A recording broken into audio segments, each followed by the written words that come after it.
കള്ളാടി മണ്ണിടിച്ചിൽ പ്രകൃതി ദുരന്തമാണെന്ന് വരുത്തി തീർക്കാൻ കരാർ കമ്പനിയുടെ ശ്രമം. നിർമ്മാണ സ്ഥലത്ത് മണ്ണ് കൂട്ടിയിട്ടിട്ടില്ലെന്നാണ് കമ്പനിയുടെ വാദം. എന്നാൽ കമ്പനിയുടെ വാദം പൊതുമരാമത്ത് വകുപ്പ് മന്ത്രി തള്ളി.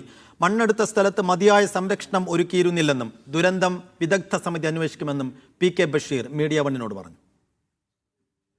തുരങ്കപാത നിർമ്മാണത്തിനായി എടുത്ത മണ്ണ് കൂട്ടിയിട്ടതാണ് മണ്ണിടിച്ചിലിന്റെ ആഘാതം വർദ്ധിപ്പിച്ചതെന്ന് ഔദ്യോഗിക സംവിധാനങ്ങൾ പറയുമ്പോഴാണ് ദുർബലവാദവുമായി കമ്പനി അധികൃതർ രംഗത്തെത്തുന്നത്. തുരങ്കപാത നിർമ്മാണത്തിന്റെ 12 മീറ്റർ മുകളിൽ വനത്തിനകത്താണ് ഉരുൾപൊട്ടലുണ്ടായത് എന്നാണ് നിർമ്മാണ കമ്പനി വാദിക്കുന്നത്. നമ്മളൊരു കൺസ്ട്രക്ഷൻ ചെയ്യുമ്പോൾ അത് അതിന്റെ ആക്ച്വൽ ആയിട്ടുള്ള പ്ലാനും പ്രൊഫൈലും ഒക്കെ വെച്ചിട്ടാണ് നമ്മൾ ചെയ്യുന്നത്. അപ്പം അവിടം വരെയാണ് PWDയിലെ ലാൻഡ് ഉള്ളത്. അവിടം വരെ നമ്മൾ എക്സ്ട്രീം ബൗണ്ടറി വരെ നമ്മൾ മണ്ണ് എക്സ്കവേഷൻ ചെയ്ത് അതിന്റെ ടണലിന്റെ വേ ആക്സസ് മെയിൻറ്റെയിൻ ചെയ്തു. അത് കഴിഞ്ഞിട്ട് നമ്മളത് കംപ്ലീറ്റ് ആയിട്ട് നെയിൽ ചെയ്ത് ഷോർട്ട് കട്ടിങ് ചെയ്ത് പ്രൊട്ടക്ട് ചെയ്ത ഏരിയയാണ്.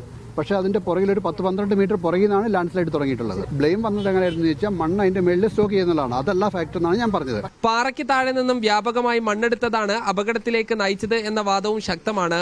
വൻതോതിൽ മണ്ണ് കൂട്ടിയിട്ടതോടെ മണ്ണിടിച്ചിലിന്റെ സമ്മർദ്ദത്തിൽ കൂട്ടിയിട്ട മണ്ണും കോൺക്രീറ്റ് പാളികളും നിർമ്മാണ സാമഗ്രികളും ഒലിച്ചുപോയി.